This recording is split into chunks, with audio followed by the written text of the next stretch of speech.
Des musulmans ont déjà vécu dans des royaumes catholiques au Moyen Âge.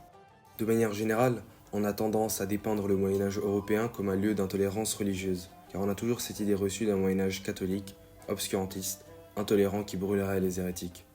La réalité est beaucoup plus complexe. En effet, au Portugal, en Castille, en Navarre et en Aragon, lorsque les catholiques ont conquis les territoires sous domination islamique, ils y ont laissé demeurer les populations musulmanes, qu'elles furent d'origine arabe, berbère ou autochtones convertis. Ainsi, ces musulmans devinrent donc des sujets du roi, au même titre que les catholiques et les juifs. Ils furent appelés les moudéjars. Ce terme, qui vient de l'arabe mudajjan et qui signifie autorisé à rester, désigne tout musulman libre, donc non esclave, ayant vécu dans ces royaumes catholiques jusqu'à la fin du XVe siècle. Ils étaient tolérés dans ces royaumes plus ou moins à la manière des dhimmi en terre musulmane. De manière générale, ils jouissaient de liberté de culte, on pouvait même parfois entendre l'appel à la prière dans leur quartier, ils vivaient en communauté, étaient jugés selon la loi islamique mais interdits de prêcher leur religion. Et parfois, le clergé insista pour les convertir de force, mais les rois refusèrent de violer les droits qu'ils leur avaient cédés.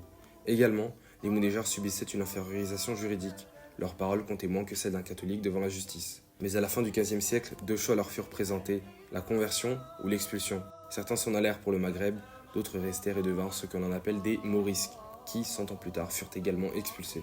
Si tu veux en savoir plus sur les liens entre l'islam et l'Europe, suis-moi.